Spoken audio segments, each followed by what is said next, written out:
it turned out that we borrowed $51 billion less than we thought last month. You know how consequentially important that is? Thanks that we to are Doge. on the thanks to Doge. But except what do we see? We see Doge get vilified. We see Elon Musk get vilified in the same breath by the same people that then all of a sudden make this one person the center of attention. And this is where there needs to be some amount of common sense and prioritization, because these issues are hard. I get it. There'll be some mistakes that are made, but this is where courage is defined. Have the ability to say what really matters, create a hierarchy, focus on those things and fix those things that make the lives of most Americans better, and then worry about the edge cases. Go ahead. No, we all agree, like the border should be secured and we shouldn't let criminals into the country, and that criminals should be dealt with. My position on it is human rights matter. And maybe that makes me old school, but I think, Americans and immigrants should all be treated with the same due process and with the same care. And I kind of do, actually. I think on deportations? I think they should have proper due process. And I think people should be treated compassionately. This is a nation that was built by immigrants. Chamath is an immigrant to this country.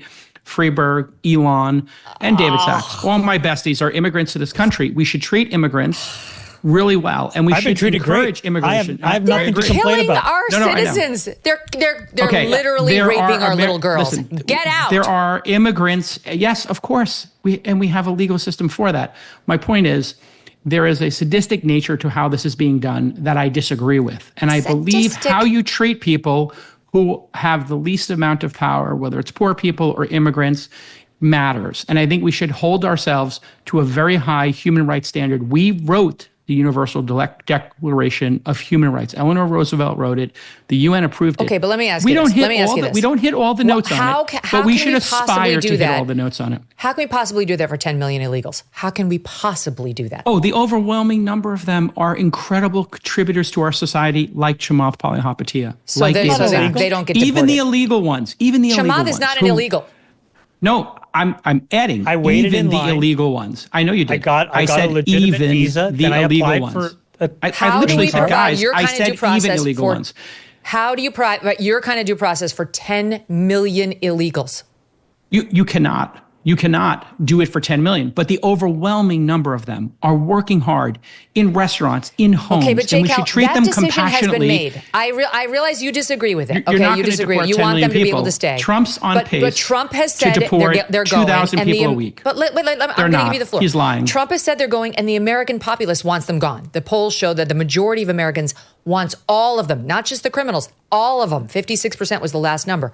So to those Americans who said, I want them gone, and I voted for the president who said he'll get rid of them, how would you say, okay, we got to do it because that's what people want, but me, J. Cal, I say they have to get some measure of due process. So how are you going to give it to 10 million people before you deport them? It's such a good question, Megyn. So first of all, illegal immigrants in this country statistically do less crime than Americans because they're on their best behavior because they know that deportations can occur. That's fact number one. Fact number two, Trump is deporting about 2,000 people a week, maybe 3,000. He's on pace to deport maybe 500,000 people in his presidency. It was a lie. Yep. It was a political lie that he would deport 20 million. That is a Steve Bannon lie to get elected.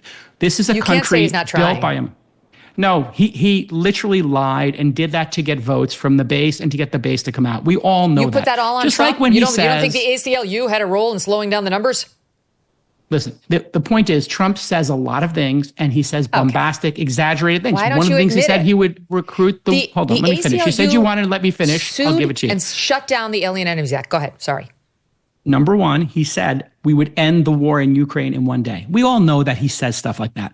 He said he would deport 20 million people. Stephen Miller said it at the rally in Madison Square Garden. America is for Americans and Americans only. We're deporting all 20 million. Steve Bannon said on the All In podcast, we are absolutely deporting all 20 million. It is not true. Trump says things that are not true to win votes or to get attention, just like any other politician. They all do it.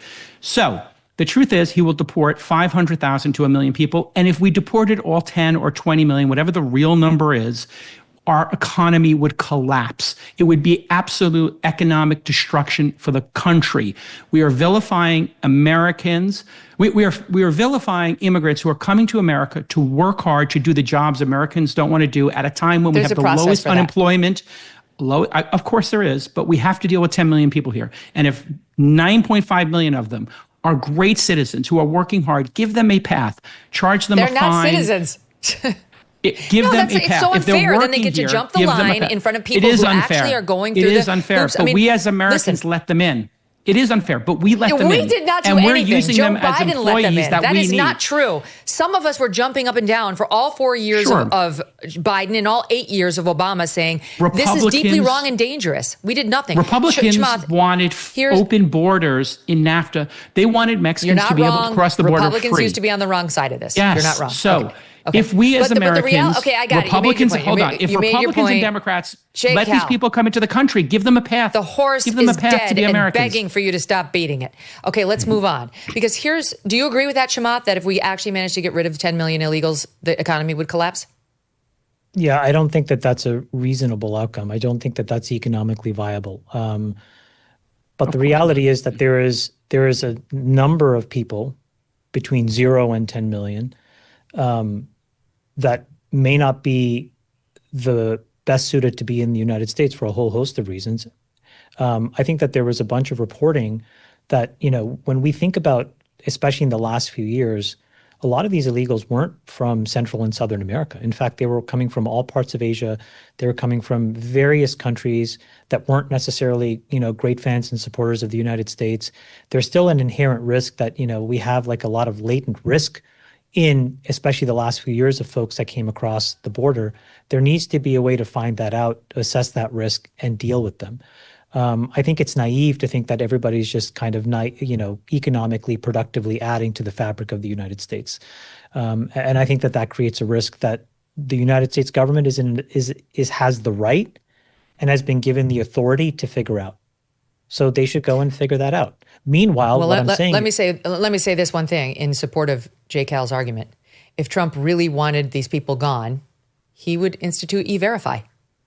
And he would make sure that the employers cannot pay these people because you have to do E-Verify verifies whether this person is a citizen or not.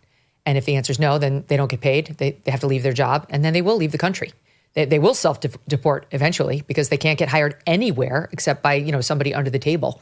And so if Trump wanted to, that's a remedy that's been pushed on him by large factions of today's Republican Party, and he never speaks of it. He clearly doesn't want to do it. And I'm sure it's because he doesn't want to piss off the business community. And in particular, a lot of those Republicans who used to be very pro open borders. Jason's not wrong about that either.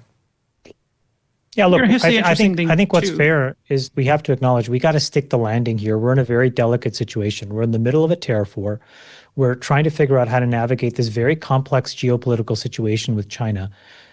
I think that we have to make sure that 98% of our energy is going into that and the cascading set of issues that come from that. Because if we don't get that right, nothing else will matter that much. Mm-hmm. And so I think it's important. This is why you're in favor of the tariffs, by the way? Is this why you like the tariffs?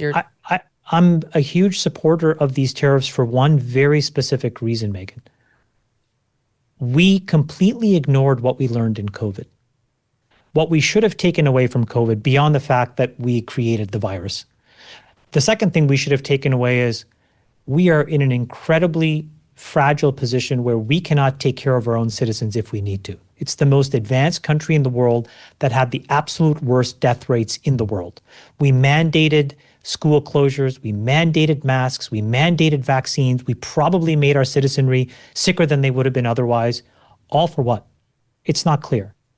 And so taking a step back, what we should have done is started a holistic process to say, if this or any other thing happens in the future, can we take care of our own people?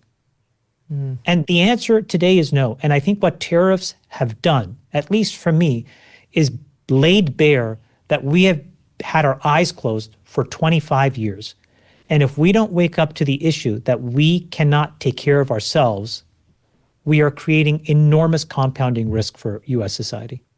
Yeah, and the thing about these mass deportations, I think just to wrap it up there, Megyn, it's super important, is it would cause a recession. It would cause 4% GDP contraction, and that's really what it comes down to.